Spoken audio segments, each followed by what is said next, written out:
Okay, so I was just getting to bed and I thought I'd feature this, what I call the sex life killer, and that is my altitude tent. So basically my head goes in there. As you can see, my pillow is just in there, and it kind of, the air pumps in from a tube and a generator in the other room. These are the little things we do. Sleeping at altitude, a bit harder to recover. Looking for those like 1% sort of thing. I've been in it for like the last couple of years, on and off. Obviously when I'm not at altitude, although sometimes if we're not that high, like when I went to South Africa in January, I slept in altitude there because we wanted the extra height. So yeah, it doesn't do much if you're in a relationship, especially if you've just got a small double bed like this. Thankfully, the one at my fiance's house is a lot bigger, so we can fit the tent and there's space for another person. What do you think of the new haircut? I've missed my line. I used to have it shaved right up, and then for like the last 6 months I've had it without. So yeah, I'm pleased I've got it back ready for the races. So I've had a few requests, and I get this question all the time. Sam, this one is for you. What shoes do I race walk in?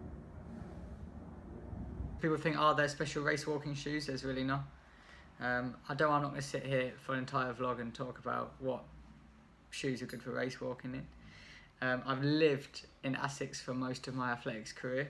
I love them. And really we use most racing flats. This is the DS Racer. This is what I use.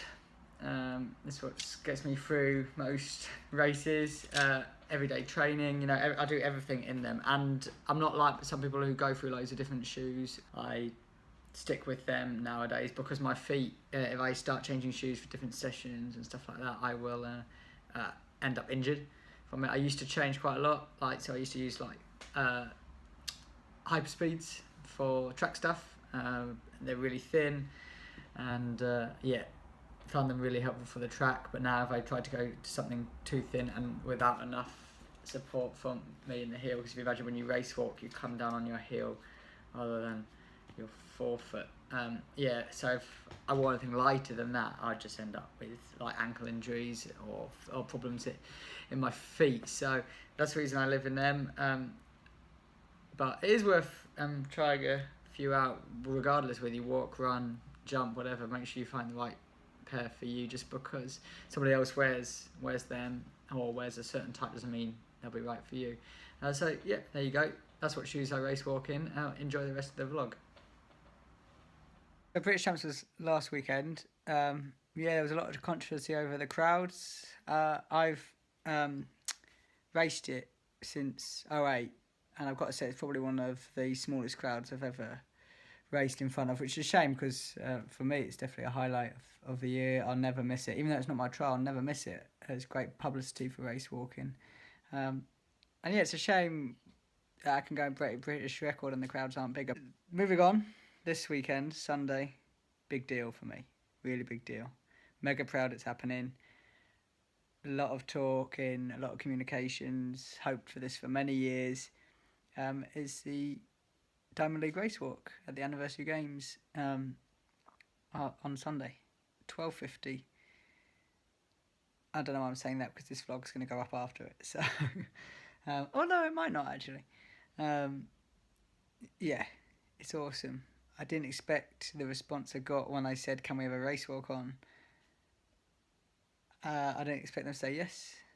Stick it on telly, invite some international guys. Make it a big deal. Kind of something I've been hoping for 4 or 5 years. No pressure. Now it's time to perform. It should be brilliant. And I hope, maybe other countries, other athletes can put ideas forward, show that race walkers and race walking can adapt and can be kind of part of track and field, because athletics needs to change massively as well. When you start putting on real shows, entertaining the fans, getting them engaged, and the first way you guys can get engaged is use the hashtag #TomWalksFast, please. And cheer me on and learn a little bit about race walking. realise how quick we can go over just 1 mile. So yeah, I'm pretty excited about that, and we'll try and get some footage from this weekend.